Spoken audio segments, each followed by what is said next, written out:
Hey, what's good, YouTube? I just wanted to make a video and talk about some of the tools that I started off with. I've made some videos of some of the tools I have now, but the truth is, I feel that YouTube has been a huge influence on my my tool purchases because back in '07, I don't know, maybe YouTube was already around, but before YouTube became popular in your smartphone, before smartphones came into the picture, you would use it through your computer. But I had this same set. This is now right now I gave it to my pops, but it's a Crescent mechanic tool set, and I bought it at Costco for like $79 or $99. And I used to do all my car work with that, and I was cool with it. It was enough. I bought little stuff here and there for electrical work, like bud connectors and a soldering iron, stuff like that from Walmart. But I was cool with the Crescent tools. And then around '08 or between '08 and '09, I had a little EG hatch and they stole it. And they had I had my tools in there. And they stole those and they gutted the interior. So when I got the car back, my tools were gone. And I went years without tools again. I got rid of the hatch, and you know, um, I just for a while I didn't even have a car. I went through a divorce, and I was on the bus or I was on a road bike, so I didn't really have a need for tools. I went years without tools, and then my wife now, maybe in 2014, 2015, I had told her that I wanted some tools because she had this car that she bought brand new. It was already almost 10 years old, and no one had really done nothing to it.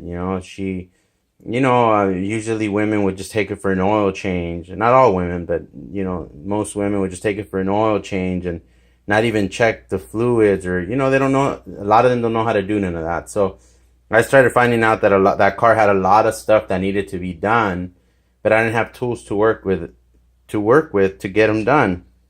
So I bought this Crescent mechanic tool set for $107 at this tool supplier that we use at work because it was like a little promotion, and I was doing good with it. I mean, I did what I had to do, but then I started watching YouTube, or I moved to some Craftsman tools, but I didn't get to enjoy the Craftsman USA tools this was 2014, 2015, something like that. So everything was already made in China. And I remember I had to do the head gaskets on my dad's GMC Jimmy. I was going to replace the two head gaskets on it. And I was using this 75 tooth Craftsman ratchet. And I was putting the headers back on. And man, it slipped and I busted my knuckles.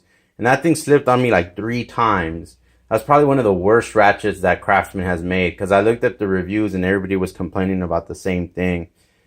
So I kind of started getting rid of my Craftsman tools, and YouTube kind of influenced me into getting a lot of the tools I own now. A lot of the tool reviews, like Garnett tools or Real Tool reviews, and just all these different videos I started watching. But I started with these, and the truth is, I'm not a better mechanic because I have better quality tools now. I still struggle. Like I'm a do-it-yourselfer. A lot of the stuff I learned was trial and error, and I learned how to work on my cars pre-YouTube days, and I used to get on Honda Tech, and I mostly just work on Japanese cars, and that's why most of my stuff's metric. But it didn't make me any less of a mechanic. I used to use this to do suspension work, engine work, brake, all that stuff, and they work fine. And now it's just a preference. Now I'm a little bit more financially stable, and if I can, I'll buy better quality tools.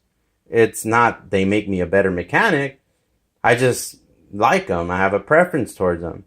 It's kind of like vehicles, a Hyundai drives just, it's a car just like a Mercedes. Sure, I mean, the Mercedes has its different features on it, but the point is it gets you from point A to point B, but some people prefer German engineering. Some people prefer paying more for a Mercedes. That's just their preference. It's the same thing with tools. They're not going to make you a better mechanic, a better tech. It's just sometimes you get to a point in life where you can spend a little more for for premium quality or for better tools. And sometimes those tools fail too. I mean, it's normal, but I started with these tools. I remember this 1/4 inch ratchet was missing this screw, and I called Apex Tool Group, and all I was trying to do was get the little screw for this. It won't focus. The little screw for this, and I remember they even told me like, oh, because it said it had a lifetime warranty, the mechanic tool set, and they were giving me the runaround, and they were telling me that they couldn't help me until I put them on blast on Facebook on Apex Tool Group page. Then they send me another one, and I really didn't even want to know. I just wanted the screw to tie in that down, but they sent me a new one of these, and they sent me a little wrench, for the trouble. But now like I'm saying, I gave the majority of the set to my pops because he doesn't really work on his vehicles. Usually, if he has a problem, I'll go work on it. But with these tools, he could change a battery, or he could change his oil, or brakes or stuff like that. Which, like I'm saying, usually I'll go help him or do it for him. And that's just pretty much how I started. This little Harbor Freight free one has come through. I remember I did an alternator. Well, I wanted to see if my sister's alternator was bad on her Toyota Sienna, and this is all I had in the car, and I hooked it up to the battery post and turned on the vehicle and saw how I was dropping voltage, and I was able to figure out it was her alternator and replaced her alternator, and all was good. So I mean, just because tools are cheap in price doesn't mean that they can't get the job done. Sure, there is some things you want to invest more money in, but truth is, I haven't had problems with some of these cheap tools. I know this Harbor Freight, I've used it as a chisel, and I've hit it with the hammer, and it's still, the tip's kind of, you're not supposed to use it for that, but I use it because I need it at the moment, and they've come through, man. So for anybody that just, is buying Harbor Freight tools, Harbor Freight has some pretty good tools. I mean, they've stepped their game up with the quality, and there's nothing wrong with owning, tools from Harbor Freight, or if Craftsman does it for you, or Crescent, or whatever, because I feel like a lot of the times too, a lot of people, I'm not saying all mechanics, all technicians, they almost start to believe that if you have tools like Snap-on and Mac and Matco, you're going to be a better tech. And that's just not the truth. I work at a bus barn where we work on school buses all day. And, this young kid came in from UTI with a Snap-on toolbox. He had bought in this package at UTI with the tools Snap-on and with the toolbox.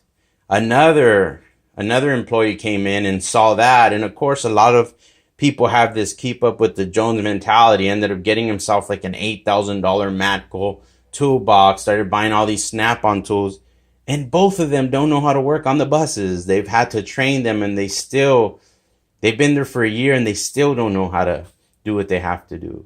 And this is sometimes why, for example, I hear a lot of it.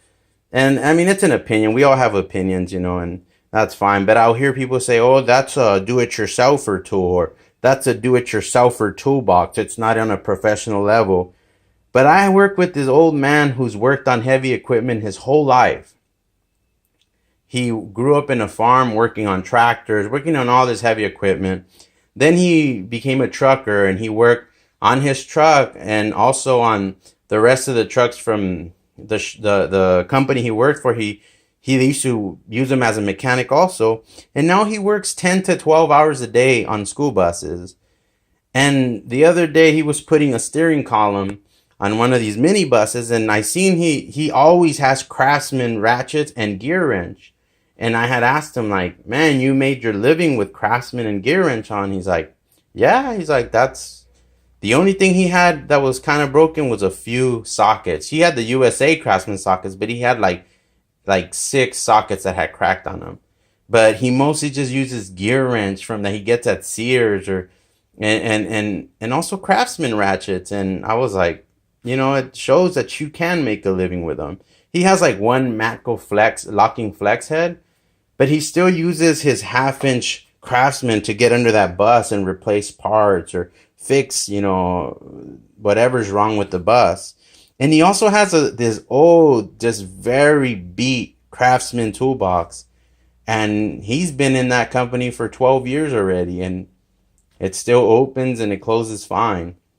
I mean, I understand that it was probably a USA made Craftsman, but it was more geared towards a home, a garage. But he's used it professionally for a long time, and he was telling me I've never had any problems with it, and I plan on getting another one for my house. So I mean, just because you don't have the big name tools or the big brands, that doesn't mean that you're not a good mechanic or that you can't become a good mechanic. I've heard people say, and I've heard a lot of people say, the tool doesn't make the mechanic, and that's true. So I just wanted to make this video. I mean, sorry about the kind of the flimsy camera. This is something I'm trying to get used to. I don't plan to get big on YouTube. I just make these videos because I like watching YouTube videos that are informative, and I'm just making these videos just to share my experience or my opinion with people. Thanks for watching. Have a good one.